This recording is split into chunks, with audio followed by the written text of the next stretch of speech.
நாம் மதமா சபையா, நாம் யாரா இருக்கணும் அப்படிங்கிறதுக்கு சில காரியங்களை வேதத்திலிருந்து நான் தெளிவுபடுத்த விரும்புகிறேன். இந்த உலகத்தில் 4000 மதங்கள் இருக்கிறதாக சொல்றாங்க. அதுல ரொம்ப குறிப்பிடத்தக்க மதங்கள் 5. கிறிஸ்டியானிட்டி முக்கியமானது, அப்புறம் இஸ்லாம், புத்திசம், ஹிந்துயிசம், ஜூடாயிசம். இந்த 5ம் ரொம்ப பாப்புலரானது, அதிக மக்கள் தொகை கொண்ட மதங்கள். மற்ற சின்ன சின்ன சின்ன மத நம்பிக்கைகள், கடவுள் நம்பிக்கைகள் நிறைய இருக்குது. மதங்கள் எல்லாமே கடவுளை மனிதன் அடைகிறதற்கான வழிகளை போதிக்கிறது. அதுல கிறிஸ்தவம் பெரிய அளவுல மாறுபடுகிறது. என்னன்னா, கடவுள் மனிதனை தேடி வந்ததுதான் கிறிஸ்தவம். இயேசு நம்மை தேடி இந்த உலகத்துக்கு மனிதனாய் வராதிருந்தால் கிறிஸ்தவம்னு ஒன்று வந்திருக்காது. ஏற்கனவே கிறிஸ்தவத்திற்கு முதுகெலும்பா இருந்த யூத மதம், ஜூடாயிசம்ங்கிறது ஏற்கனவே இருக்குது. அதுவும் கடவுளை மனிதன் அடைகிறதற்கான வழியைத்தான் போதிக்கிறது. நியாயப்பிரமாணத்தின் கிரியைகள் மூலமாக மனிதன் தேவனை அடைவதற்கான வழிகளை போதித்ததுதான் அந்த யூத மார்க்கம். அதில் வெளிப்பட்டவர் தான் நம்முடைய ஆண்டவராகிய இயேசு. இந்த இயேசு நம்மை தேடி வந்து என்ன சொன்னார் அப்படின்னு பார்த்தீங்கன்னா, மத்தேயு 16வது அதிகாரம் 18வது வசனம், இந்த கல்லின் மேல் என் சபையை கட்டுவேன், பாதாளத்தின் வாசல்கள் அதை மேற்கொள்வது. இந்த உலகத்துல நம்மை தேடி வந்த தெய்வம் கர்த்தராகிய இயேசு என்ன சொன்னார்? என் சபையை கட்டுவேன், என் மதத்தை கட்டுவேன் என்று இயேசு சொல்லவில்லை. இயேசு மதத்தை ஸ்தாபிக்க வரவில்லை. எதை ஸ்தாபிக்க வந்தார்? சபையை ஸ்தாபிக்க வந்தார்.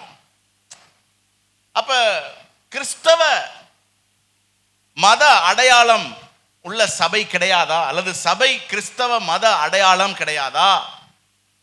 எத்தனையோ ஆலயங்கள் கிறிஸ்தவ மத அடையாளத்தோடு இருக்கிறதே அப்படின்னா, எல்லா சபைகளும் அல்ல. கிறிஸ்தவ மதத்துக்கு சம்பந்தமே இல்லாத சபைகளும் உண்டு. சரி, நம்ம எப்படிப்பட்ட சபையா இருக்கணும்? கிறிஸ்தவ மத அடையாளத்தோடு உள்ள சபையா இருக்கணுமா? கிறிஸ்தவ மத அடையாளம் இல்லாத சபையா இருக்கணுமா? நம்மை ஜனங்கள் ஒரு மதமாக பார்க்க கூடாது. நம்மை ஜனங்கள் கிறிஸ்துவாக பார்க்க வேண்டும். இப்ப சொல்லுங்க, நாம் கிறிஸ்தவ மத அடையாளத்தோடு இருக்கணுமா, கிறிஸ்தவ மத அடையாளம் இல்லாமல் இருக்கணுமா? காந்தி கூட ஒரு தடவை சொன்னார், எனக்கு இயேசு கிறிஸ்துவை ரொம்ப பிடிக்கும், அவருடைய உபதேசங்களை நான் விரும்புகிறேன், அவருடைய பைபிளை நான் வாசிக்கிறேன், ஆனால் கிறிஸ்தவர்களை எனக்கு பிடிக்காது என்று சொன்னார். அப்ப காந்தி சொல்லுகிற கிறிஸ்தவர்கள் யார்? கிறிஸ்தவ மத அடையாளத்தோடு இருக்கிற சபையை சார்ந்தவர்கள். ஆனால் நாம் கிறிஸ்தவ மத அடையாளத்துக்கு சொந்தக்காரர்கள் அல்ல, நாம் கிறிஸ்துவுக்கு சொந்தக்காரர்கள். நம்மை பார்க்கும்போது கிறிஸ்தவ மத அடையாளம் தெரியக்கூடாது. யார் தெரியணும்? சொல்லுங்க சத்தமா, கிறிஸ்து தெரியணும். இன்னைக்கும் உலகம் எதிர்ப்பது அந்த கிறிஸ்தவ மத அடையாளத்தோடு இருக்கிற சபையைத்தான். அதனாலதான் கிறிஸ்தவ மத அடையாளத்தோடு இருக்கிற சபைகள் இந்த உலகத்தை மாற்ற முடியல. என்ன, இன்னும் கொஞ்சம் நான் அதை தெளிவுபடுத்த விரும்புகிறேன். நீங்கள்லாம், அல்லது என்னையும் சேர்த்துக்கிடுவோம், நாமெல்லாம் மதம் மாறி சபைக்குள் வரவில்லை. எத்தனை பேருக்கு தெரியும்? மதம் மாறுவோம் என்று சபைக்குள் வரவில்லை. ரட்சிக்கப்பட்டதால் சபைக்குள் வந்தோம்.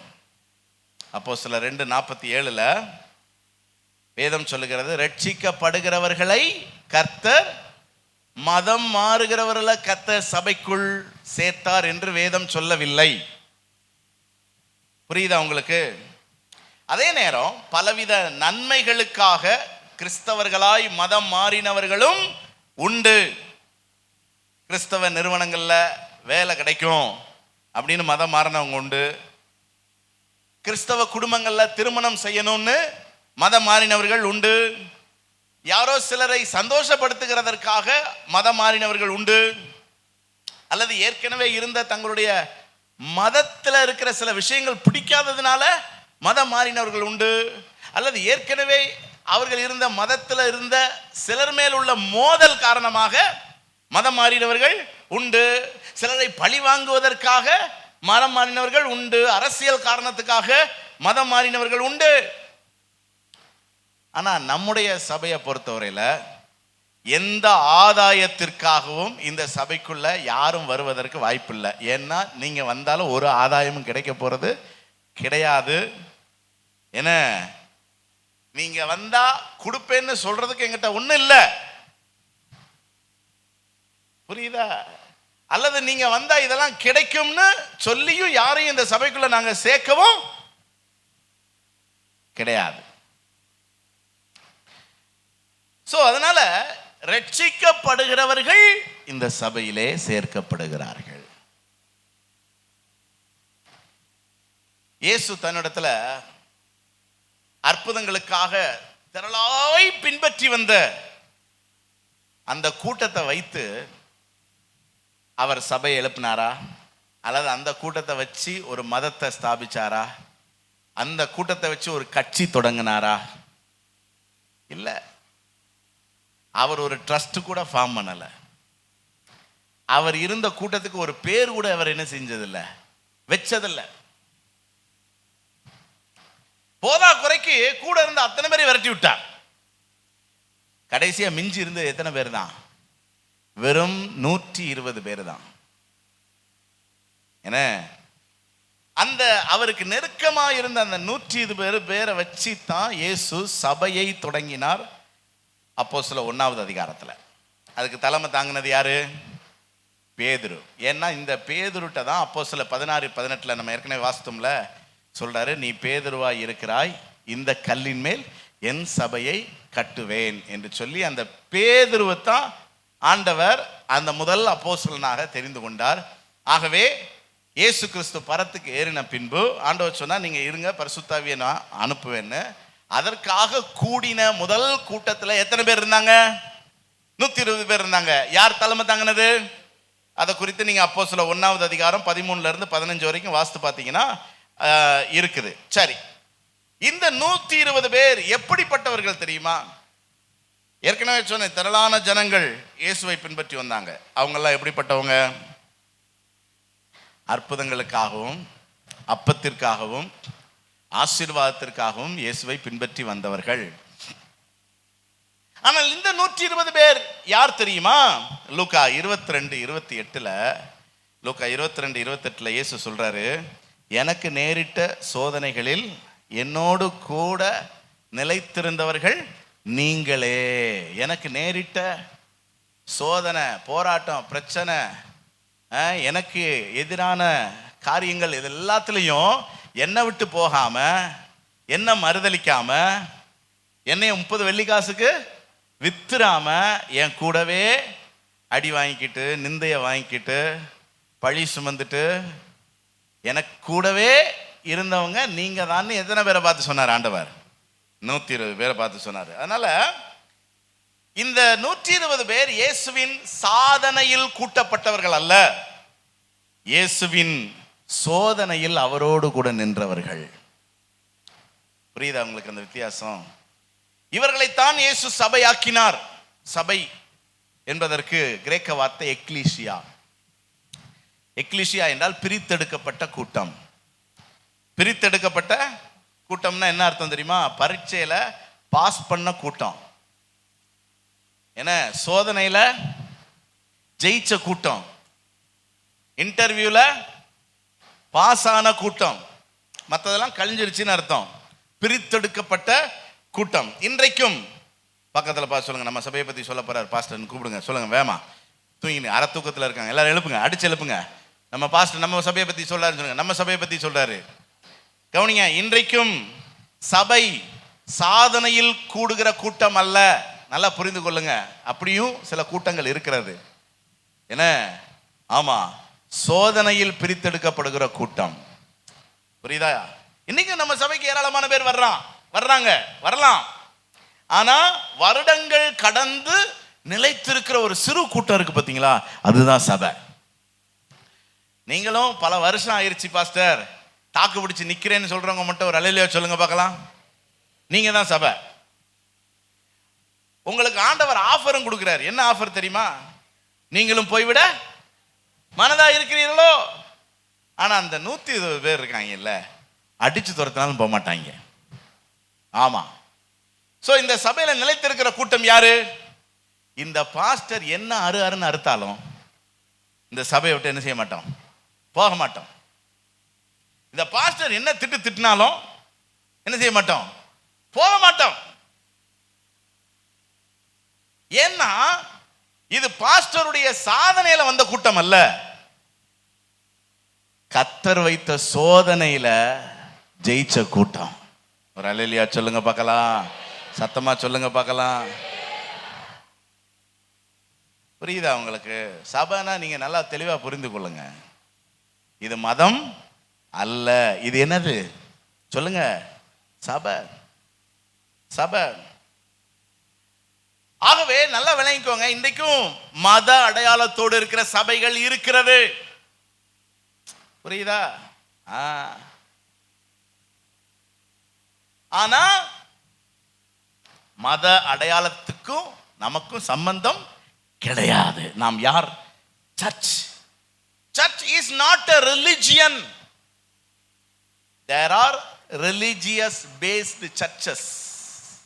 அதையும் சபைன்னு சொல்றாங்க, ஆலயம்னு சொல்றாங்க, தேவாலயம்னு சொல்றாங்க, திருச்சபைன்னு சொல்றாங்க. There are religious based churches. ஆனால் நான் இன்னைக்கு சொல்ற சபை அல்லது நம்ம சபை is not a religion. நான் சொல்றது புரியுதா உங்களுக்கு? அதனால நம்ம மதத்தின் அடிப்படையில் கிறிஸ்தவர்கள்னு சொல்ல வேண்டிய அவசியம் இல்லை. நான் ரிலிஜியன் ஒன்று இருக்கு தெரியுமா, ஒரு கேட்டகரி இருக்கு தெரியுமா, நான் எந்த மதத்தையும் சாராதவன் அப்படிங்கிற ஒரு இருக்குது. அதுல கூட நம்ம வந்துடலாம். Because we are not religion, we are church. பக்கத்துல பார்த்து சொல்லுங்க, எச்சி துப்பாம சொல்லணும், சர்ச் சொல்லுங்க. சர்ச். எச்சி துப்பாம சொல்லுங்க பார்க்கலாம், சர்ச். நம்மளாம் யாரு சொல்லுங்க சத்தமா? நம்மெல்லாம் கிறிஸ்தவங்களா, இந்துக்களா, சபையா? சொல்லுங்க சத்தமா. நீங்களாம் அப்ப கிறிஸ்தவங்க கிடையாதா? பக்கத்துல கேளுங்க, நீங்களாம் கிறிஸ்தவங்க கிடையாதா? கிடையவே கிடையாது. நாங்க யாரு கிடையாது? நாங்க யாரு சொல்லுங்க சத்தமா? சபை. நாங்க சர்ச். சர்ச்னா என்னது? பிரித்தெடுக்கப்பட்ட கூட்டம். இது சாதனையில் கூடின கூட்டம் அல்ல, ஏதோ நன்மைக்காக கூடின கூட்டம் அல்ல, ஆண்டவர் வச்ச அத்தனை சோதனையிலும் ஜெயிச்சு உட்கார்ந்து இருக்கிற கூட்டம். சொல்றது புரியுதா உங்களுக்கு? ஆமா.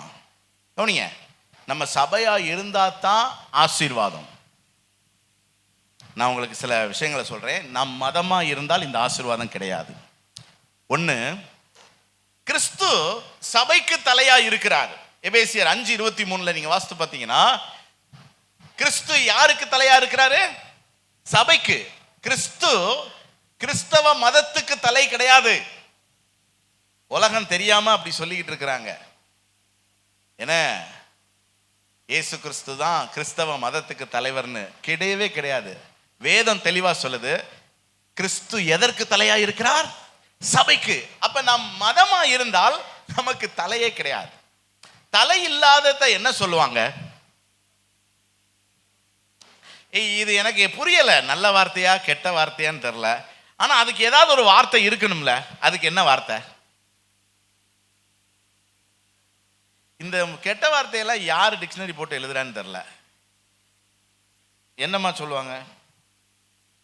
தலையில்லாத சரீரம் சொல்லுவோம்னா நம்ம பாட்டுக்கு என்னத்தையும் ஒன்று சொன்னோம்னா அப்புறம் அதை எடுத்து ட்ரோல் பண்ண ஆரம்பிச்சிருவாங்க, கட் பண்ணி போட்டு. பக்கத்தில் பார்த்து கேளுங்க, நீங்க தலையில்லாத சரீரமா தலையுள்ள சரீரமா? நீங்க மதமா இருந்தீங்கன்னா உங்களுக்கு என்ன கிடையாது? தலைவர் கிடையாது, தலை கிடையாது. அவங்க தான் உலகத்தில் இருக்கிற தலைவர்களை சார்ந்து கொள்ள வேண்டியது இருக்கிறது. அப்படித்தானே? இன்னைக்கு மத அடையாளத்தோடு இருக்கிற சபைகள்லாம் எதை சார்ந்து கொள்றாங்க? அரசியல் தலைவர்களை சார்ந்து கொள்றாங்கல்ல. இந்த பிரச்சாரம் கொஞ்ச நாள் ஆரம்பிச்சிடும், கேட்டுக்கோங்க. இப்பெல்லாம் பாஸ்டர்கள் பிஷப்புகள்லாம் எதுல இறங்கிட்டாப்படி? அரசியல்ல இறங்கிட்டாப்படி. ஆனா நமக்கு ஒரு தலைவன் இருக்கிறார். அல்லேலூயா சொல்லுங்க பார்க்கலாம். தலைவன் இருக்கிறார். தெரியுமா யார் அந்த தலைவன்? நம்முடைய ஆண்டவராகிய இயேசு நமக்கு தான் தலைவர், மதத்துக்கு தலைவர் இல்ல. இரண்டாவது, சபைக்கு கண்காணிகள் உண்டு. கொலோசியர் 1:26 வாசித்து பார்த்தீங்கன்னா, உங்களை நடத்துகிறதற்கு பாஸ்டர் இருக்கிறாங்க. பாஸ்டர் மதத்திற்கு கிடையாது. எதுக்கு தான்? சபைக்கு தான் பாஸ்டர். மெய்ப்பன் யாருக்கு? சபைக்கு. சொல்றது நல்லா புரியுதா உங்களுக்கு? கண்காணிகள். மூன்றாவது, சபையை தேவன் போஷிக்கிறவர். எபேசியர் 5:29 சொல்லுது. எபேசியர் 5:29 கர்த்தர் சபையை என்ன செய்கிறவரா? போஷிக்கிறவர். நம்முடைய அன்றாட தேவைகளை சந்திக்கிறவர், நம்மை திருப்தியாக்கி நடத்துகிறவர், நமக்காக யாவையும் செய்து முடிக்கிறவர். இது மதத்திற்கான ஆசீர்வாதம் அல்ல. எதற்கான ஆசீர்வாதம்? சபை. அடுத்து மத்தேயு 16:18 நம்ம ஏற்கனவே வாசித்ததுதான், சபைதான் ஜெயிக்கும், பாதாளத்தின் வாசல்கள் அதை மேற்கொள்வது இல்ல. எது ஜெயிக்கும் சொல்லுங்க? மதம் ஜெயிக்குமா சபை ஜெயிக்குமா? சொல்லுங்க சத்தமா. மதம் ஜெயிக்குமா சபை ஜெயிக்குமா? நீங்கள் சபையா இருந்தால் தான் பிசாசின் கிரியைகளை உங்களால் ஜெயிக்க முடியும். அப்படியானால் பிசாசை யார் துரத்த முடியும்? மத அடையாளத்தோடு இருக்கிற சபைகள் துரத்த முடியுமா, அல்லது சபையாவே இருக்கிற சபைகள் துரத்த முடியுமா? சபையா இருக்கிற சபைகள் தான் துரத்த முடியும். அடுத்து ஐந்தாவது, சபையில சுகம் உண்டு. யாக்கோபு 5:14 சொல்லி இருக்கிறது, உங்களில் ஒருவன் வியாதிப்பட்டால் சபையின் மூப்பர்களை வரவழைப்பானாக, அவர்கள் கர்த்தருடைய நாமத்தில் எண்ணெய் பூசி ஜெபம் பண்ணுவாங்க, விசுவாசம் உள்ள ஜெபம் பிணியாளியை. அப்ப சபையில என்ன உண்டு சொல்லுங்க சத்தமா? சுகம் உண்டு. பக்கத்துல கூப்பிட்டு சொல்லுங்க, சபையில சுகம் உண்டு. சபையில ஜபிக்கிற ஜபத்துக்கு சுகம் உண்டு. போன வாரம் ஜெகதீஸ்வரி மேடம்காக நம்ம ஜெபம் பண்ணோம், ஞாபகம் இருக்குதா? அவங்களுக்கு அடிக்கடி இந்த சுகர் ஃப்ளக்சுவேஷன் ஆகுதுன்னு ஒருமனப்பட்டு நம்ம ஜெபம் பண்ணோம். பாருங்க, கர்த்தர் அற்புதம் செய்து இந்த வாரம் முழுவதும் சுகமாய் காத்து இன்னைக்கு ஆராதனைக்கு கொண்டு வந்திருக்கிறாரு. என்ன உண்டு? சுகம் உண்டு. சபையில சுகம் உண்டு. அடுத்து சபையில கூடுகை உண்டு. எபிரேயர் 10:25 சொல்லுது, சபை கூடி வருதலை விட்டு விடாதீங்க. சபையில என்ன உண்டு? கூடி வருதல் உண்டு. மத அடையாளத்தோடு இருக்கிற சபைகள் எல்லாம் ஞாயிற்றுக்கிழமை ஆராதனைக்கு எல்லாரும் ரொம்ப கம்பல்சரியா வரணும்லாம் என்ன செய்ய மாட்டாங்க. நீங்க வந்தாலும் வராட்டினாலும் கண்டுக்கிடவே மாட்டாங்க. ஆமா, ஆனா நம்ம அப்படி கிடையாது. ஏன்னா நம்ம சபைனால என்ன உண்டு? கூடுகை உண்டு. கூடுகையில் நம்ம கலந்து கொள்ள வேண்டும். அப்புறம் ஏழாவது, சபையில் விசாரிப்பு உண்டு. 1 தீமோத்தேயு 3:5 சொல்லுது. 1 தீமோத்தேயு 3:5, ஒருவன் தன் சொந்த குடும்பத்தை நடத்த அறியாதிருந்தால் சபையை எப்படி விசாரிப்பான்? ஒரு பாஸ்டரை பத்தி சொல்லி இருக்கிறது. பாஸ்டருக்கு வேலை என்னதான்? விசாரிக்கிறதா. சபையில உங்களுக்கு என்ன உண்டு? பக்கத்துல கூப்பிட்டு நல்லா இருக்கீங்களான்னு கேளுங்க. இப்படி கேளுங்க, நீங்க நல்லா இருக்கீங்களான்னு பாஸ்டர் கேட்கிறாரு அப்படின்னு சொல்லுங்க பார்க்கலாம். கேட்டீங்களா? நல்லா கேட்டீங்களா? தெளிவா கேட்டீங்களா? கேட்டீங்களா? சரி, என்ன சொன்னாங்கிறத எனக்கு வாட்ஸ்அப்பில் அனுப்பணும். சரியா? என்னுடைய வாட்ஸ்அப் நம்பர் தெரியுமா? 9894479390. வாட்ஸ்அப்பில் என் பக்கத்தில் உட்கார்ந்துருந்த இன்னாரு நல்லா இருக்கிறாராம் அனுப்புவீங்களா? அனுப்ப மாட்டீங்களா? சபையில் உங்களுக்கு என்ன உண்டு? விசாரிப்பு உண்டு. நல்லா இருக்கிறீங்களா? ஏன் சுகமாக இருக்கிறீங்க? ரிசல்ட் வந்துருச்சா? வேலை கிடைச்சிருச்சா? என்ன மார்க் எடுத்திருக்கீங்க? என்ன படிக்க போறீங்க? அந்த விசாரிப்பு சில நேரம் தொல்லையா என்ன செஞ்சிடும்? மாறிடும். ஆனா விசாரிக்கவே இல்லைன்னாலும் நம்ம என்ன சொல்லுவோம்? என்ன யாருமா கண்டோட மாட்டுறாங்க அவங்க. கண்டுகிட்டாலும் பிரச்சனை. எப்படியோ இங்க என்ன உண்டு? விசாரிப்பு உண்டு. ஆமா. அப்புறம் எபேசியர் 4:12 5 விதமான ஊழியங்கள் சபையில தான் இருக்குது. 5 விதமான ஊழியங்கள். பரிசுத்தவான்கள் சீர்பொருந்தும் பொருட்டு, சுவிசேஷ ஊழியத்தின் வேலைக்காக, சபை பக்தி விருத்தி அடைகிறதற்காக, சிலரை அப்போஸ்தலராக, தீர்க்கதரிசிகளாக, சுவிசேஷகராக, மெய்ப்பராக, போதகராக ஏற்படுத்தின 5 வித ஊழியங்கள் சபையில இருக்குது. அடுத்து 9வது கொலோசியர் 4:16 இந்த நிருபம் சபையில் வாசிக்கப்பட வேண்டும். அப்ப சபையிலே உபதேசம் உண்டு, சபைக்காக எழுதப்பட்ட நிருபங்கள் உண்டு, சபையிலே போதனை உண்டு, சபையிலே நீங்கள் உபதேசிக்கப்படுகிறீர்கள். நீங்கள் என்ன செய்யணும், எப்படி வாழணும், என்ன செய்யக்கூடாது, எப்படி வாழக்கூடாதுன்னு சபையில என்ன உண்டு? உபதேசம் உண்டு. எங்கேயாவது கட்சி மீட்டிங்ல உபதேசம் பண்றாங்களா? சொல்லுங்க பார்க்கலாம். இல்ல. அடுத்தவனை குறை சொல்றது அல்லது தங்களை பத்தி உயர்த்தி பேசுறது. ஆனா சபையில என்ன உண்டு? போதனை உண்டு, உபதேசம் உண்டு. கடைசியா 10வது 1 தெசலோனிக்கேயர் 4:16 வாஸ்து பார்த்தீங்கன்னா, 1 தெசலோனிக்கேயர் 4:16 கர்த்தர் தாமே ஆரவாரத்தோடும் பிரதான தூதனுடைய சத்தத்தோடும் தேவ எக்காலத்தோடும் வானத்திலிருந்து இறங்கி வருவார். யாருக்காக இயேசு இறங்கி வரப்போகிறார்? சபைக்காக. கிறிஸ்தவ மதத்திற்காக இயேசு வரப்போகிறது கிடையாது. கிறிஸ்துவின் சபைக்காக, கிறிஸ்துவின் மனவாட்டி சபைக்காகத்தான் இயேசு வரப்போகிறார். அப்ப சபைக்கு எவ்வளவு பெரிய ஆசீர்வாதங்கள் பாருங்க. 10 ஆசீர்வாதங்கள் பார்த்தோம்ல, வேகமா பார்ப்போமா? 1ல இருந்து பாருங்க. சபைக்கு என்னென்னலாம் ஆசீர்வாதம்? சபைக்கு கிறிஸ்து தலையாய். நமக்கு ஒரு தலைவர் இருக்கிறார். அந்த தலைவர் இரவும் பகலும் உறங்குவதும் இல்லை, தூங்குவதும் இல்லை. 2வதாக சபைக்கு எங்களை மாதிரி பாஸ்டர்களை கர்த்தர் என்ன செஞ்சிருக்கிறார்? வச்சிருக்கிறார். 3வதாக சபையை தேவன் ஆவிக்குள்ளும் போஷிக்கிறார், சரீர பிரகாரமாகவும் ஆவிக்குரிய தேவைகளையும் சந்திக்கிறார், சரீர பிரகாரமான தேவைகளையும் சந்திக்கிறார். 4வதாக சபை எல்லா போராட்டங்களையும் என்ன செய்யும்? ஜெயிக்கும். பக்கத்துல பார்த்து சொல்லுங்க, நாம் தோற்று போவது இல்லை. அடுத்து 5வதாக சபையில் என்ன உண்டு? சுகம் உண்டு. 6வதாக சபையில் என்ன உண்டு? கூடுகை உண்டு.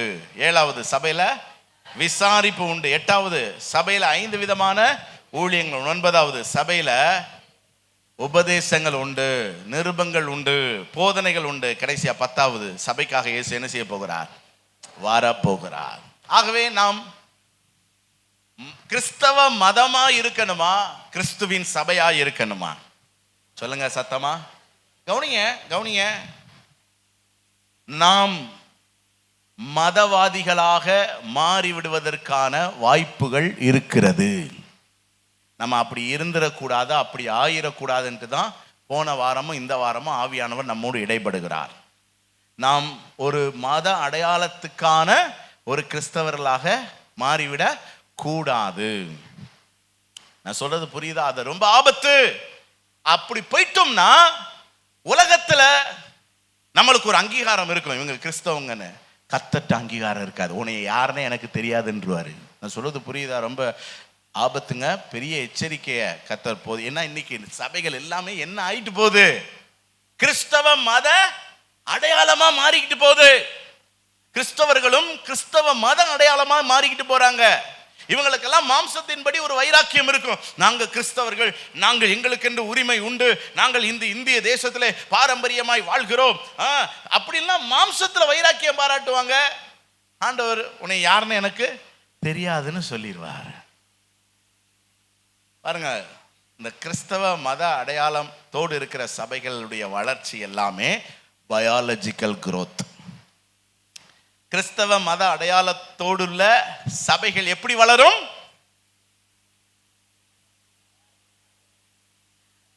பயாலஜிக்கல் growthனா என்னது? பிள்ளைகளை பெற்றெடுப்பதின் மூலம், மாம்சத்துல சரீரத்துல பிள்ளைகளை பெற்றெடுப்பதின் மூலம்தான் அந்த சபை வளரும்.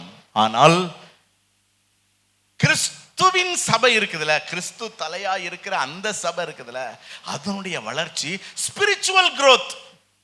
எப்படி ஸ்பிரிச்சுவல் growth? இங்க இருக்கிறவங்க ஆவியில வளருவாங்க, ஆவியிலே பிள்ளைகளை பெற்றெடுப்பார்கள். புரியுதா? எந்த growth ரொம்ப பெருசா இருக்கும்? சத்தமா சொல்லுங்க, ஆவி. அப்படிதான் முதல் நூற்றாண்டு சபை வளர்ந்தது. 120 பேர் மட்டும் இருந்து துவங்கின அந்த சபை நாளே எத்தனை பேரா பெருகுச்சு? 3000 பேர். அடுத்த சில வாரங்கள்ல 5000 பேர். அடுத்து என்ன முடியாததாக அது வளர்ந்து பெருகிற்று. உலகம் முழுவதும் அது வளர்ந்து பெருகிற்று. அது ஒருவேளை பயாலஜிக்கல் குரோத்ல இருந்தா இவ்வளவு தூரத்துக்கு பெருகி இருக்கிறதுக்கு வாய்ப்பே இல்லை. இப்ப சாத்தானுடைய தந்திரம் நல்லா விளங்கிக்கோங்க. அவன் நம்மள, நீ கிறிஸ்தவனா இரு, ஆனா மதம் சார்ந்த கிறிஸ்தவனா இரு என்று சொல்லி அவன் நம்மள ஆஃப் பண்ணி விடுவான். நம்ம மதம் சார்ந்த கிறிஸ்தவர்கள் ஆயிட்டோம்னா இங்க வழிபாடு உண்டு, பாரம்பரியம் உண்டு. ஏன்னா சர்ச்சுக்கு வருவோம், கிறிஸ்மஸ் கொண்டாடுவோம், அடுத்த வாரம் ஈஸ்டர் கொண்டாடுவோம். போதா குறைக்கு இந்த லெந்து நாட்களில், ஆமாம், இது வரைக்கும் நம்ம நடத்தின அந்த அதிகாலை ஜபத்திலேயே இந்த இந்த முறைக்கு தான் ஆள் கூட்டம் கூட. ஏன்? சிலுவை தியானம், சிலுவை தியானம், அவ்வளோதான். இந்த வாரத்தோடு முடிஞ்சிடும் சிலுவை தியானம். அதுக்கப்புறம் சிலுவையை தியானிக்கிறதே இல்லை. அப்படி இருந்தா நாம் மதவாதிகள். நான் சொல்றது புரியுதா? லெந்து நாட்களை மட்டும் ஆசரித்தால் நம்ம யாரு? மதவாதிகள், மத அடிப்படையிலான கிறிஸ்தவர்கள். அவர்கள் ஆவியிலே வளரப்போவது கிடையாது. அவர்கள் மாம்சீகமானவர்கள். அவருடைய சபை சரீரப்பிரகாரமாக பிள்ளைகளை பெற்று வளருமே தவிர ஆவிக்குரிய வளர்ச்சி இருக்காது. என்ன, கர்த்தர் அங்க இருக்க மாட்டார். கர்த்தர் அதற்கு தலை கிடையாது. ஸோ ரொம்ப எனக்கு ஒரு பாரத்தில் தான் இந்த வெளிப்பாடுகள்லாம் கர்த்தர் கொடுக்கிறார். நம்ம மதம் சார்ந்த கிறிஸ்தவர்லாம் மாறிடவே கூடாது. இதில் முதல் தலைமுறை கிறிஸ்தவங்க ரொம்ப ஆவிக்குள்ளே இருப்பாங்க. ஏன்னா அவங்க ஆவியில் பிறந்ததுனால அவங்க ஆவிக்குள்ளே இருப்பாங்க.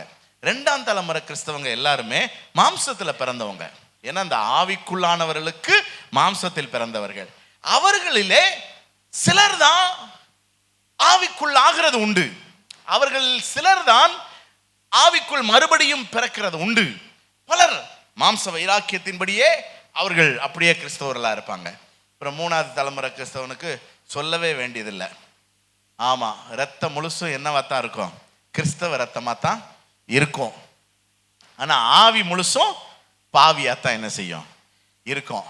4ஆம் தலைமுறைய சொல்லவே வேண்டியதில்லை. ஆமாம், அதுக்கப்புறமெல்லாம் பார்த்தீங்கன்னா ஒரே கிறிஸ்தவ சுவாசம் இருக்கும், கிறிஸ்தவ பார்வை இருக்கும், முடி கிறிஸ்தவ ஸ்டைல் இருக்கும். ஆமாம், ஒவ்வொரு அணுவும் கிறிஸ்துங்கும். அவன் பாடுவான், ஆடுவான், ஆமாம், ஒரு ஷீப் பண்ணுவான், ஆமாம், ஜெபம் நடத்துவான், பிரசங்கம்லாம் பண்ணுவான். ஆனால் உள்ள முழுக்கட்டையாக பாவியாக இருப்பான். புரியுதா நான் சொல்கிறது? இன்னைக்கு அப்படி ஒரு உலகத்தில் தான் நம்ம இருக்கிறோம். அப்படிப்பட்ட அநேகரை நம்ம ஊழியத்தில் பார்க்குறோம். புரியுதா உங்களுக்கு? இவங்கெல்லாம் ஆவியில் எதையும் சாதிக்க முடியாததுனால தான் கிருபைக்கு போயிட்டா. அப்படி கிருபைக்கு போயிட்டு நம்ம கிருபையில் போயிட்டு நிறைய அந்த உலகத்தை அனுபவிக்கணும், ஆளணும், வாழணும், ஜெயிக்கணும் அப்படிங்கிறான்.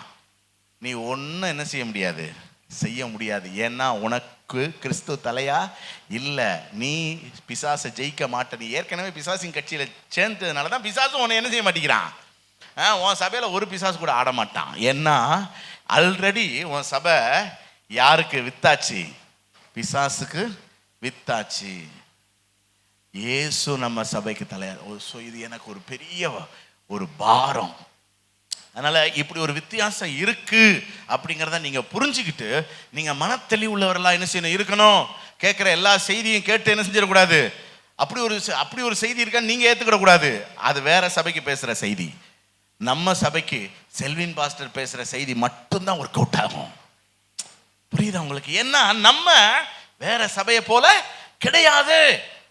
வேற சபைகள் இருக்குது, அது மத அடையாளத்துடைய சபைகள். நமக்கு மத அடையாளத்துக்கு சம்பந்தமே கிடையாது. நமக்கு அடையாளமே கிறிஸ்து மட்டும்தான். நம்மை பார்க்கிறவர்கள் நம்மை கிறிஸ்தவர்களா பார்க்க கூடாது, கிறிஸ்துவாகவே பார்க்க வேண்டும். புரியுதா உங்களுக்கு? இதுல தான் ஜீவன் இருக்கிறது. அப்ப போன வாரம் நான் சொல்லியிருந்தேன், எண்ணிக்கையிலும் தரத்திலும் நாம் வளருவதன் மூலம் சமுதாயத்தை என்ன செய்யணும்? மாற்றணும். எத்தனை பேருக்குள்ள அந்த வைராக்கியம் இருக்கிறது? Please cooperate. எத்தனை பேருக்குள்ள அந்த வைராக்கியம் இருக்கு? என்ன வைராக்கியம்? நம்ம சமுதாயத்தை என்ன செய்யணும்? பாவத்திலையும் சாபத்திலையும் அக்கிரமத்திலையும் அநியாயத்திலையும் கிடக்கிற ஒரு சமுதாயம். ஆனா மனக்கண் திறக்கப்படலை. தான் நினைக்கிறதான் பக்தின்னு அந்த சமுதாயம் என்ன செய்யுது? நினைக்குது. தான் செய்யறது சரின்னு அந்த சமுதாயம் நினைக்குது. உண்மைய பொய்யுங்குது, பொய்ய உண்மைங்குது. புரியுதா உங்களுக்கு? அப்படி ஒரு இருட்டடிப்பு செய்யப்பட்ட கரைப்பட்ட ஒரு சமுதாயத்தில் நம்ம வாழ்ந்துகிட்டு இருக்கிறோம். இந்த சமுதாயம் எப்படியாவது ஒரு தேவ பக்தியுள்ள சமுதாயமா என்ன செய்யணும்? மாறணும். யாரால தான் அதை மாற்ற முடியும்? கிறிஸ்துவின் சரீரமாகிய சபையால தான் மாற்ற முடியுமே தவிர மத அடையாளத்தோடு இருக்கிற சபையால சமுதாயத்தை மாற்ற அதுகள் எல்லாமே சமுதாயத்தோடு சேர்ந்துக்கிடும். புரியுதா உங்களுக்கு? நீ நானும் ஒண்ணு. நம்ம வாயில அதுகெல்லாம் சேர்ந்துக்கிடும், ஒன்னா சேர்ந்துக்கிடும். ஆமா, எம்மதமும் சம்மதம்னு அதுகெல்லாம் ஒன்னா சேர்ந்துக்கிடும். வாங்க, நம்மளும் ஊதுபத்தி என்ன செய்வோம்? கொளுத்துவோம். நம்மளும் மெழுகுவர்த்தி கொளுத்துவோம். ஏன்? ஆளுக்கு ஒரு தேங்காய் கொண்டாங்களேன், என்ன உடைச்சு விட்டு போங்க. அப்படி மட்டும் சொன்னோம்னு வச்சுக்கோங்களேன், நம்ம பக்தி பீக்ல போயிடும். நமக்கு நல்ல வருமானம். கவுனிங்க கவுனிங்க தேவ பிள்ளையில, நமக்கு இங்க ஒரு அடையாளம் கிடையாது. மத அடையாளம் ஒண்ணுமே கிடையாது. சரி, இந்த பில்டிங் ஒரு அடையாளம் தெரியட்டும்னா மேலே சிலுவை என்ன செஞ்சுருக்கோம்? வச்சிருக்கோம். அதுவும் ஞாயிற்றுக்கிழமை காலையில் ஒரு தடவை போடுவோம், அவ்வளோதான். மற்றபடி வேறு எந்த மத அடையாளமும் கிடையாது. ஆமாம், கவுனிங்க, நாம் தான் கிறிஸ்துவின் சரீரமாகிய சபை. எத்தனை பேருக்கு நம்பிக்கை இருக்கு நம்ம இந்த சமுதாயத்தை மாற்ற முடியும்னு? கர்த்தர் நம்மளை நம்புறாரு. அதனால தான் உங்களோட போதிக்கிறார், இந்த சத்தியத்தை போதிக்கிறார். கவனிங்க, 3 காரியங்கள் சொன்னேன். ஒன்று, சுவிசேஷம் அறிவித்தல். அதுதான் போன வாரம் நான் சொல்லியிருந்தேன். ஒருவர் 8 முறை ஆண்டவரை பற்றி அறிந்த பின்னர் தான் ரட்சிக்கப்படுகிறார். அதனால ஏதோ ஒரு சந்தர்ப்பத்தில் அவங்க ஆண்டவரை பற்றி 1 முறையோ 4 முறையோ 6 முறையோ கேட்டிருந்திருக்கலாம். ஆனாலும் அவர் இன்னும் ஏற்றுக்கொள்ளல, ஆண்டவரை ரட்சிக்கப்படலை, தன்னை சபைக்குள்ள அர்ப்பணிக்கல. ஆகவே அவருக்கு சுவிசேஷம் பிரசங்கிக்கப்பட வேண்டும். இதில் இன்னொரு கேட்டகரியும் சேர்த்துக்கோங்க. இன்னும் இந்த கிறிஸ்தவ மத அடையாளத்தோடு வாழ்கிறாங்கல்ல, அவங்களையும் நீங்கள் என்ன செஞ்சுக்கலாம்? ரட்சிக்கப்படாத லிஸ்ட்டில் வச்சுக்கலாம். ஆனால் பார்த்து பேசுங்க, அவங்க உங்களை மாற்றிடுவாங்க. ஏன்னா அவங்க ரொம்ப மோசமானவங்க. ஏன்னா பவுலே சொல்கிறாரு, இந்த மாதிரி சீர்கேடான போதனைகளை பேசுகிறவர்களை விட்டு விலகிருன்னு சொல்கிறாரு. நம்மளை விட கூடுதல் பக்தியாக பேசுவாங்க. நமக்கு கில்ட்டி ஆகி போயிடும், என்னடா அநியாயத்துக்கு இவங்க நல்லவங்களா இருக்காங்க அப்படின்னு. அதனால் பார்த்து அவங்கள மட்டும் ஹேண்டில் வித் கேர். ஆனால் அவங்களும் என்ன செய்யணும்? ஏன்னா அவங்களும் பரலோகத்துக்குள்ளே வரப்போகிறது கிடையாது. அவர்களை பார்த்து ஆண்டவர் என்ன தான் சொல்ல போகிறாரு? உங்களை அறியேன். அவங்க என்ன சொல்லுவாங்க? ஆண்டவர் உம்முடைய நாமத்தினாலே பிசாசுகளை துரத்தினோம் அல்லவா, உம்முடைய நாமத்தினாலே அற்புதங்களை செய்தோம் அல்லவா, தீர்க்க தரிசனம் உரைத்தோம் அல்லவா. ஆண்டவர் என்ன சொல்லுவார்? உங்களை நான் அறியேன். ஸோ இருக்கட்டும், இந்த உலகத்தில் அநேகர் இன்னும் ஆண்டவர் அறியாமல் இருக்கிறாங்க. அவங்களுக்கு ஆண்டவரை பற்றி என்ன செய்யணும்? சொல்லணும். சரி, 2வது விஷயம் என்ன? 2வது 3வது காரியங்களை வேகமாக பார்க்கலாம்.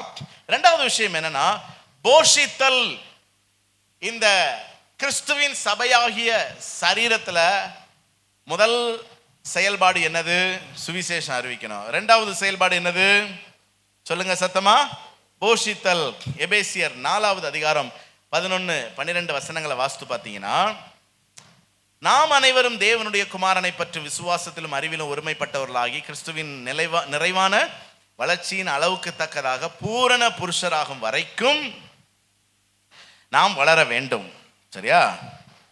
அப்புறம் பரிசுத்தவான்கள் சீர் பொருந்தும் பொருட்டு சுவிசேஷ ஊழியத்தின் வேலைக்காக கிறிஸ்துவின் சரீரமாகிய சபையானது பக்தி விருத்தி அடைவதற்காக. இதுல அந்த பரிசுத்தவான்கள் சீர் பொருந்துதல் இருக்குல்ல, ஆங்கிலத்தில் எடிஃபிகேஷன் அப்படின்னு ஒரு வார்த்தை பயன்படுத்தப்பட்டிருக்கிறது. எடிஃபிகேஷன் என்னன்னா, ஸ்பிரிச்சுவலி அப்லிஃப்டிங் த்ரூ எஜுகேஷன்.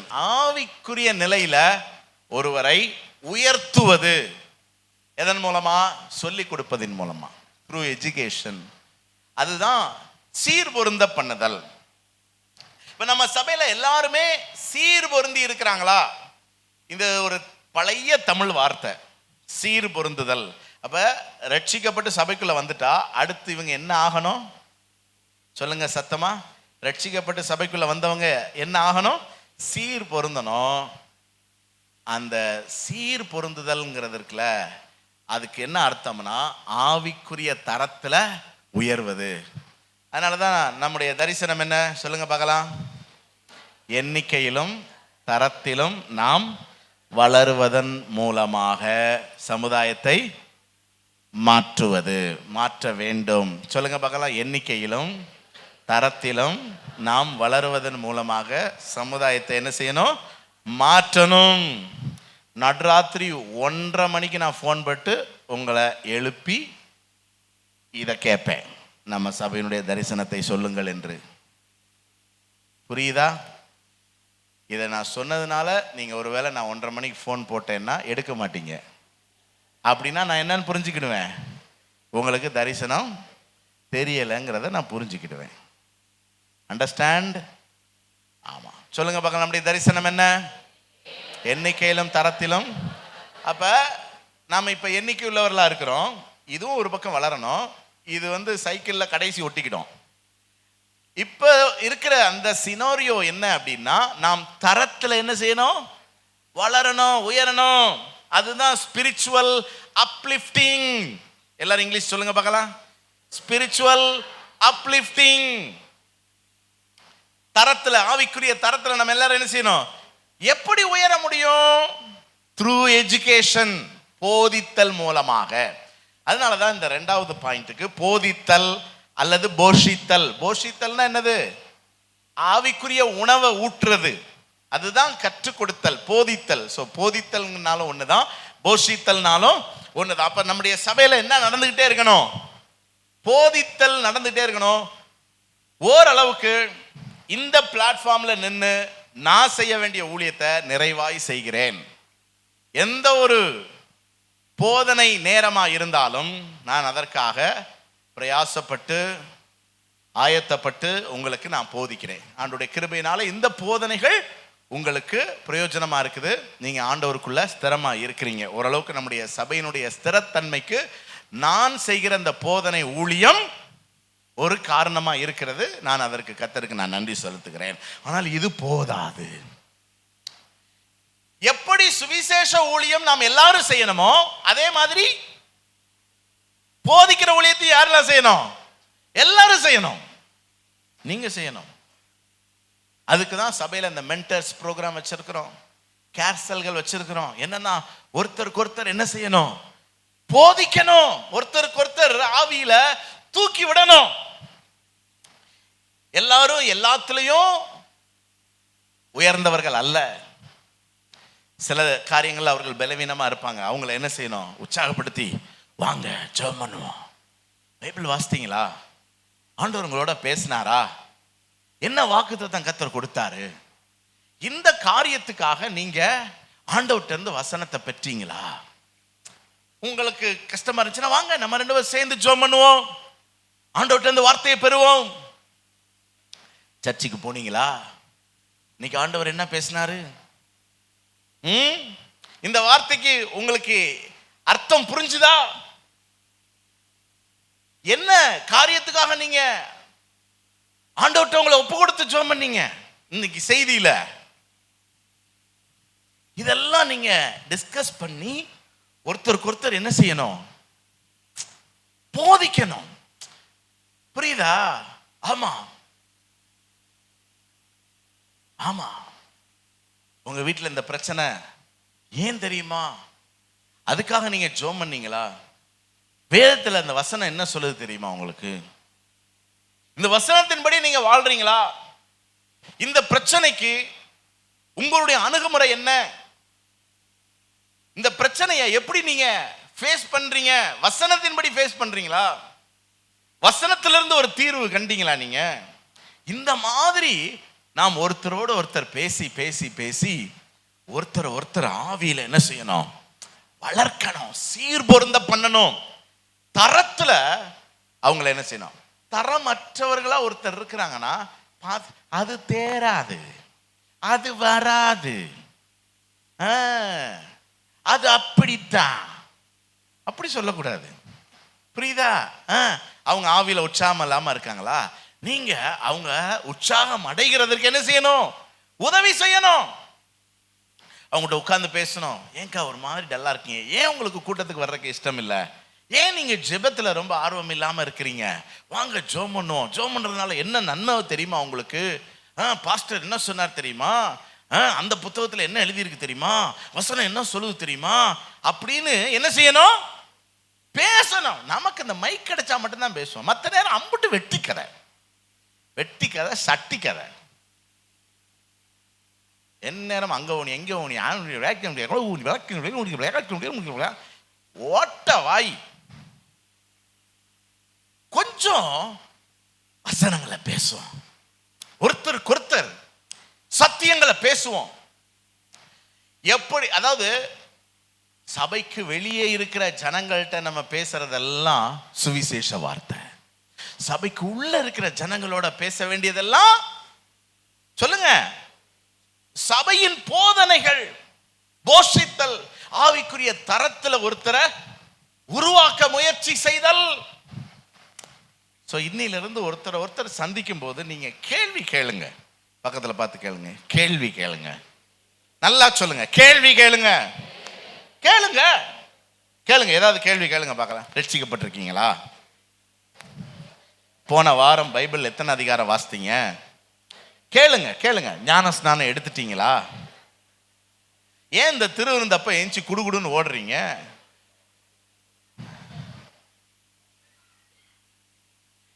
சொல்லு, கேளுங்க.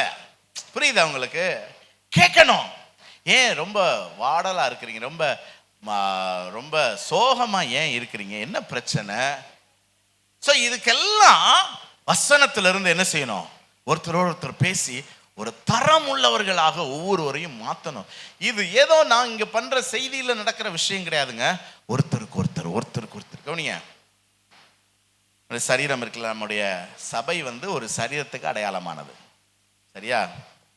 இங்க வாப்பா. இவர் தான் சபை. இந்த சபை முழுசுமே பார்த்தீங்கன்னா அணுக்களால், அந்த சரீரம் முழுவதும் எதால் ஆனது? அணுக்களால் ஆனது. இப்போ இங்கே பிரெயின் இருக்குது. இந்த பிரெயின்ல இருந்து உணர்வுகள், பிரெயின் இல்லாட்டினா உணர்வே என்ன செய்யாது, நமக்கு எந்த சென்ஸுமே இருக்காது. வாசனை தெரியாது, நமக்கு சுவை தெரியாது, தொடுதல் உணர்ச்சி தெரியாது, எந்த வலியும் தெரியாது. ஏன்னா பிரெயின். கவனிங்க, இந்த பிரெயின்ல இருக்கிற அந்த உணர்வுக்கும் கீழே இருக்கிற ஒரு பகுதிக்கும் கனெக்ஷன் எப்படி? இப்படிதான் கனெக்ஷன். ஒன்றோடு ஒன்று தான் என்ன இருக்கு? கனெக்ஷன் இருக்கு. புரியுதா உங்களுக்கு? அப்ப இங்க எங்கேயாவது ஒரு பாதிப்பு ஏற்படுச்சுன்னு வச்சுக்கோங்களேன், கீழே என்ன செய்யாது? ஒன்றும் வேலை செய்யாது. அப்ப ஒன்றோடு ஒன்று ஒரு தொடர்பு இருக்குது. அது மாதிரி வளர்ச்சியும் பார்த்தீங்கன்னா எல்லாம் கிராஜுவலா என்ன செய்யணும்? வளரணும். கை மட்டும் நீண்டுகிட்டே போச்சுன்னா என்ன அர்த்தம்? இந்த கை சுருங்கிருச்சுன்னா என்ன அர்த்தம்? புரியுதா உங்களுக்கு? இன்னைக்கு சபையில மற்ற யார் எப்படி இருந்தா என்ன, எவன் செய்தியை கேட்டா என்ன, கேட்காட்டி என்ன, அப்படி நிறைய பேர் இருக்கிறோம். அப்படின்னா நம்ம வளர முடியாது, நம்ம ஆசீர்வாதமா இருக்க முடியாது. நம்ம பக்கத்தில் இருக்கிறவங்க மேலே கேர் பண்ணணும். நமக்கு தெரிஞ்ச சபையின் விசுவாசிகள் மேலே கேர் பண்ணணும். அதுக்கு தான் குரூப்ஸ் வச்சிருக்கிறோம். அதில் ஒருத்தர் விசாரிக்கணும். ஏன்னா எல்லாருக்குமே என்ன தேவை? வளர்ச்சி தேவை, ஆவிக்குரிய வளர்ச்சி தேவை. நாம் மத அடிப்படையிலான கிறிஸ்தவர்கள் கிடையாது. மத அடிப்படையிலான கிறிஸ்தவர்கள்னா வெறும் சம்பிரதாயங்களை நிறைவேற்றினா போதும். மற்றபடி எப்படி வாழ்ந்தாலும் யாரும் கேட்கவும் போறதில்ல, எந்த பிரமாணமும் நமக்கு கிடையாது. ஆனா நம்ம அப்படி கிடையாது. நாம் உயிருள்ள கிறிஸ்தவர்கள். நாம் வளர்ச்சி அடைய வேண்டும். அப்ப அதற்கு ஒன்றோடு ஒன்று தொடர்புள்ளவைகள் ஒன்றுக்கொன்று உதவி செய்ய வேண்டும். புரியுதா? ஆமா. அதனால தேங்க்யூ.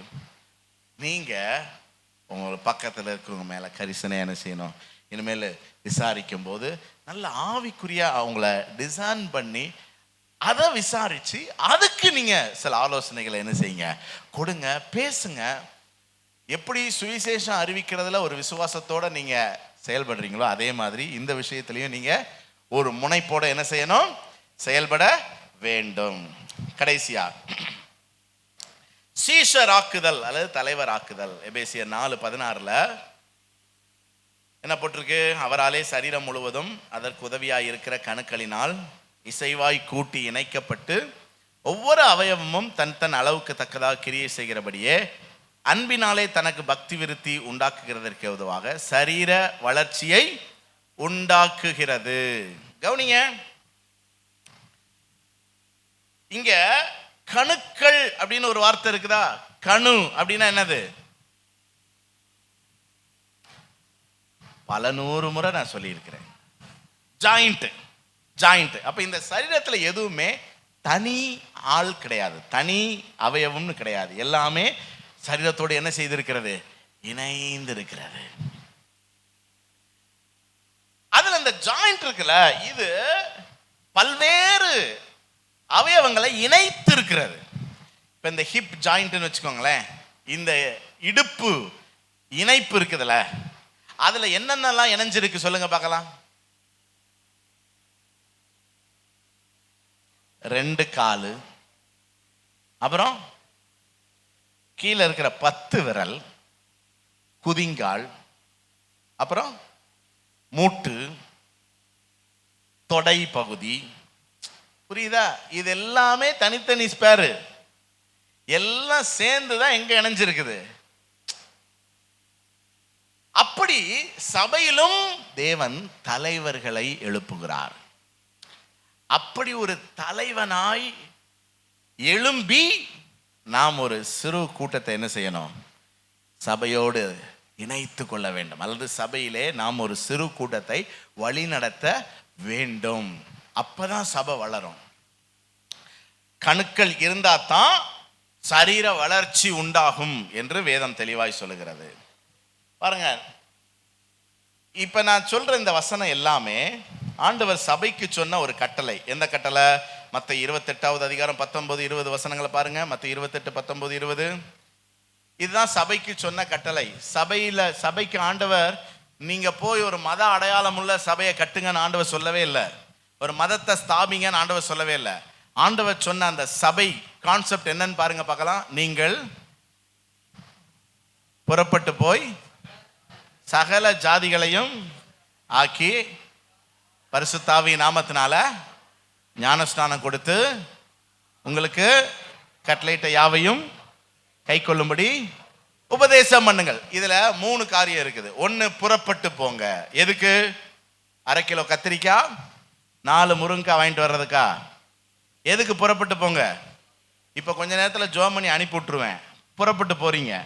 எதுக்கு போறீங்க சொல்லுங்க சத்தமா, சொல்லுங்க சத்தமா. அப்ப அடுத்த வாரம் வரும்போது யாரெல்லாம் சுவிசேஷம் அறிவிக்கிறதுக்கு முயற்சி மேற்கொண்டீங்கன்னு கேட்டா இப்படி பார்த்துக்கிட்டு இருக்க கூடாது. நம்ம வெளியே புறப்பட்டு போறதே எதுக்கு தான்? ஒரு ஏதோ ஒரு முயற்சி எடுக்கணும். சரியா? ஓகே. 2வது உபதேசம் பண்ணுங்கள் போட்டிருக்கா? உபதேசம், அதுதான் நான் சொன்னேன், போதித்தல். என்ன அவங்களுக்கு என்ன தெரியும் என்ன தெரியாதுங்கிறத புரிஞ்சுக்கிட்டு அவங்களுக்கு சத்தியங்களை என்ன செய்யணும், போதிக்கணும். அடுத்து 3வது சீஷர் ஆக்குங்கள் போட்டிருக்கா? உலகம் எங்கும் புறப்பட்டு போய் சகல ஜாதிகளையும் என்ன செய்யுங்க, ஆக்குங்கள் போட்டிருக்கா? அந்த சீஷர் ஆக்குங்கள்ங்கிற அந்த பகுதி தான் தலைவர் ஆக்குங்கள். சீஷன் அல்லது தலைவன் ஒண்ணுதான், சீஷத்துவம் அல்லது தலைமைத்துவம்ங்கிறது ஒன்றுதான். பாருங்க, ஒரு சீஷன் தனியாக நிற்பவன் அல்ல. நம்ம எல்லாருமே சீஷர்கள் ஆகணும். இதுல ஒரு 10 பேர் சீஷர்கள் அப்படி கிடையாது. நம்ம எல்லாருமே சுவிசேஷம் அறிவிக்கணும். 2வது நம்ம எல்லாருமே போதிக்கணும், போஷிக்கணும். 3வது நம்ம எல்லாருமே தலைவர்கள் ஆகணும். இல்லையே பாஸ்டர், கொஞ்சம் பேரை தான் இன்னைக்கு சாயந்தரம் தலைவர்கள் ஆக்குறதுக்கு தலைவர்கள் கூட்டத்துக்கு கூப்பிட்டு இருக்கிறீங்க அப்படின்னா அவ்வளவுதான் இருக்கிறீங்க. ஆனா மற்றவங்களும் என்ன ஆகணும், தலைவர்கள் ஆகணும், சீஷர்கள் ஆகணும். சரி, அப்ப கவுனிய உன்னத பாட்டு 1:4 பாருங்க. சீஷன் தனியாக நிற்பவன் அல்ல. உன்னத பாட்டு 1:4, என்னை இழுத்து கொள்ளும் உமக்கு பின்னே ஓடி வருவோம். என்னை இழுத்து கொண்டா நான் மட்டும்தான் வருவேன்னு சொல்லல, என் கூட ஒரு கூட்டம் என்ன செய்யும்? ஓடி வரும். அப்ப சீஷனை தேவன் இழுத்து கொள்ளும் போது சீஷன் மட்டும் வர்றதில்ல, அவன் கூட ஒரு 5 பேர் 10 பேர் என்ன செய்றாங்க? ஓடி வர்றாங்க. அவங்க ஒரு கூட்டமா வர்றாங்க. அப்ப சீஷன் என்பவன் தனி ஆள் கிடையாது. நீங்க சீஷர்கள் ஆக வேண்டும் என்பது தேவ சித்தம். நீங்க சீஷர்கள் ஆகும்போது ஒரு தலைவர் ஆகிறீர்கள். உங்களுக்கு கீழே ஒரு 5 பேர் 10 பேர் அவங்க ரட்சிக்கப்பட்டு ஒரு நல்ல விசுவாசி என்ன செய்வாங்க? இருப்பாங்க. அந்த நிலைக்கு நீங்கள் உயர வேண்டும் என்பதுதான் தேவனுடைய சித்தமா இருக்கிறது. லூக்கா 16:9 பாருங்க. லூக்கா 16:9, நீங்கள் மாளும் போது அல்லது நீங்க பரலோகம் போகும்போது நித்தியமான வீடுகளில் ஏற்றுக்கொள்வார் உண்டா இருக்கும்படி அநீதியான உலகப் பொருளால் உங்களுக்கு சிநேகிதரை சம்பாதியுங்கள். பரலோகத்துல யார் உங்களுக்கு ஃப்ரெண்டா இருப்பாங்க தெரியுமா? உங்க தலைமைத்துவத்துல யாரெல்லாம் இருக்காங்களோ அவங்க தான் உங்களுக்கு ஃப்ரெண்டா இருப்பாங்க. உங்களை இழுத்தா யாரெல்லாம் உங்களை பிடிச்சிக்கிட்டு வர்றாங்களோ அவங்க தான் பரலோகத்துல உங்களுக்கு யாரா இருப்பாங்க? சொல்லுங்க சத்தமா. ஃப்ரெண்டா இருப்பாங்க. இங்க வாப்பா, என்னைய பிடிச்சிக்கோ, பிடிச்சிக்கோ, நல்லா 2 கையை வச்சு பிடி. 3 பேர் வாங்க, வாங்க. ரொம்ப நேரமா உட்காந்துட்டு இருக்கோம்ல, வாங்க இங்கிட்டு வாங்க. சரிங்களா? பிடிச்சிக்கோ, பிடிங்க, பிடிங்க. நீங்க எழுங்க. ஏப்பா தக்காஃபார் பேசலவா, நீங்க என் பின்னாடி வரணும்பா. செய்தியே கேட்கல. பாருங்க, என்னை இழுத்து கொள்ளும் உன் பின்னே ஓடி. என்னையத்தான் அவர் இழுக்கிறாரு, ஆனா என் கூட 3 பேர் இருந்துச்சுறான். புரியுதா? அப்ப ஆண்டவர் என்னைய பரலோகத்துல இழுத்தா என் கூட எத்தனை பேர் பரலோகத்துக்கு வர்றான்? சொல்லுங்க. உங்களை ஆண்டவர் பரலோகத்துக்குள்ள இழுத்தா உங்க கூட எத்தனை பேர் பரலோகத்துக்கு வருவாங்க? நாங்க போறதே பெரிய விஷயம் பாஸ்டர். எங்களையே எங்க பாஸ்டர் தான் இம்மட்டும் இழுத்துக்கிட்டு இருக்கிறாரு. ஆனா அந்த நிலையிலிருந்து நம்ம என்ன செய்யணும்? உயரணும். இல்லாட்டினா உங்க வாழ்க்கை மாறவே செய்யாது. உங்க குடும்பமோ உங்க பிசினஸோ உங்க பொருளாதாரம் எதுவுமே முன்னேற போறது கிடையாதுன்னா உங்களை குறித்து தேவனுக்கு ஒரு சித்தம் இருக்கிறது. நீங்க ஆவிக்குரிய தரத்துல உயரணும். அப்பதான் இவைகள் எல்லாம் உங்களுக்கு கூட கொடுக்கப்படும். நல்லா புரிந்து கொள்ளுங்க. ஏதோ ஓடுது வண்டின்னு நினைக்காதீங்க. கொஞ்சம் முன்னேறி வாங்க. இப்ப இழுத்தா இவர் என்ன செய்யறாங்க? அப்ப நித்தியமான வீடுகள்ல என்னை சேர்த்துக் கொள்வார். அப்ப நான் பரலோகத்துக்கு தனியா போறதில்ல, என் கூட எத்தனை பேர் வராங்க? இவங்க தான் எனக்கு பரலோகத்துல ஃப்ரெண்ட்ஸ். புரியுதா? இல்லாட்டினா பரலோகத்துல ஒத்த கட்டையா தான் நிக்கணும். ஒத்த கட்டையெல்லாம் உள்ள விட மாட்டேன்னு ஆண்டவர் சொல்லியிருக்காரு. அதனால தேங்க்யூ, போதும், போங்க உட்காருங்க. பரலோகத்துக்கு போகும்போது நீங்க தனியா போகவே நான் ஏற்கனவே சொல்லிட்டேன், சீஷன் என்பவன் தனியாக நிற்பவன் அல்ல. பக்கத்துல கூப்பிட்டு சொல்லுங்க, சீஷன் என்பவன் தனியாக நிற்பவன் அல்ல. சரி, பரலோகத்துக்குள்ள யாருக்கு தான் என்ட்ரி? சீஷனுக்கு தான். ஏன்னா உலகம் எங்கும் போய் சகல ஜாதிகளையும் சீஷனாக்குங்கன்னு சொல்லியிருக்காரு. அப்ப சீஷனுக்கு தான் பரலோகத்துல இடம். அப்ப பரலோகம் போகும்போது சீஷன் தனியா போக முடியுமா? போக முடியாது. என்ன செய்யணும்? கூட சீஷன் தனியாக நிற்பவன் அல்ல. லூக்கா 22:32 அது ஒரு வசனத்தை பாருங்க. லூக்கா 22:32, நானோ உன் விசுவாசம் ஒளிந்து போகாதபடி உனக்காக வேண்டிக் கொண்டு நீ குணப்பட்ட பின்பு உன் சகோதரரை ஸ்திரப்படுத்து. உன் சகோதரரை என்ன செய்ய? அப்ப நீ மட்டும் ஸ்திரப்பட்டா போதாது, உன் சகோதரர் உன் பக்கத்துல உட்கார்ந்துருக்கான் அல்லது உன் கூட்டத்துல சில பேர் என்ன செய்யணும்? நீ ஸ்திரப்படுத்தணும். நீ மட்டும் பரலோகம் போனா போதாது, உன் கூட சேர்ந்து சில பேர் என்ன செய்யணும்? பரலோகத்துக்கு கூட்டிட்டு போகணும். அப்ப 3 காரியம் சொன்னேன் சபையில. 1 சுவிசேஷம் அறிவித்தல், 2வது போதித்தல், 3வது சீஷராக்குதல். இந்த 3மே யாரெல்லாம் செய்யணும்? எல்லாருமே செய்யணும். எல்லாருமே சுவிசேஷம் அறிவிக்கணும், எல்லாருமே போதிக்கணும், எல்லாருமே சீஷர் ஆக்கணும். அப்படி ஆக்குனா தான் நம்ம எண்ணிக்கையிலும் தரத்திலும் என்ன செய்ய முடியும்? வளர முடியும். ஸோ இதுக்கும் நம்ம சவால் விட்டுருக்குறோம் சபையில. நான் இன்னொரு தலைவனை என்ன செய்வேன்? உருவாக்கு. நம்ம செஞ்சதையே நம்ம செஞ்சுக்கிட்டே இருக்கக்கூடாது. நீங்க அடுத்த ஆளை என்ன செய்யணும்? உருவாக்கணும், எழுப்பணும். எழுப்பி அவங்கள பயிற்சி கொடுத்து அவங்கள என்ன செய்யணும்? ஆமாம், அடுத்த ஒரு சண்டே ஸ்கூல் லீடராக என்ன செய்யணும்? சண்டே ஸ்கூல் நடத்துறதுக்கு கொண்டு வரணும், கேர்சல் நடத்துறதுக்கு என்ன செய்யணும்? கொண்டு வரணும். அப்படி தலைவர்களை உருவாக்கணும். ஸோ நான் முடிவுரைக்கு வருகிறேன். எண்ணிக்கையிலும் தரத்திலும் நாம் வளருவதன் மூலமாக நம்முடைய சமுதாயத்தை என்ன செய்ய போகிறோம்? மாற்ற போகிறோம். நான் போன வாரமே சொன்னேன்ல, ஹைதராபாத்தில் கல்வாரி டெம்பிள் ஞாபகம் இருக்கா? ஹைதராபாத்தில் கல்வாரி டெம்பிள், ஆமாம், உலகத்திலேயே 2வது மிகப்பெரிய சபை. முதல் சபை சியோல், கொரியாவில் இருக்கிறது, 7.5 லட்சம் பேர். இங்கே எத்தனை பேர் இருக்கிறாங்க? 3 லட்சம் பேர். ஒரு ஆராதனையில் 30,000 பேர் கலந்து கொள்கிறாங்க. 10 ஆராதனை நடக்குது. 91வது வருஷம் துவங்கப்பட்ட இந்த சபை சொல்லப்போனால் 33 வருஷம்தான் ஆகுது. முதல் தலைமுறை சபை தான் அது. ஆனால் இன்னைக்கு உலகத்திலேயே 2வது பெரிய சபையாக இருக்கிறது.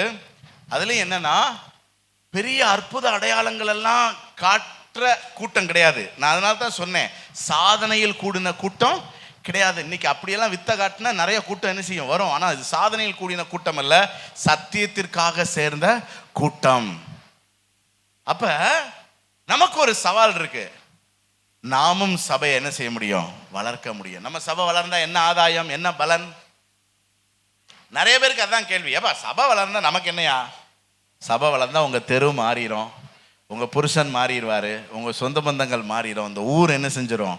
மாறிடும். அந்த ஊர்ல தலைவர்கள்லாம் நல்ல நல்ல தலைவர்களா மாறிடுவாங்க. ஏன் இந்த ஊர்ல நான் சொல்றேன்ல, ஒரு 1 லட்சம் பேர் ரட்சிக்கப்பட்டு நமக்கு சபைக்கு வந்துட்டா நம்ம வைக்கிறது தான் சட்டம்.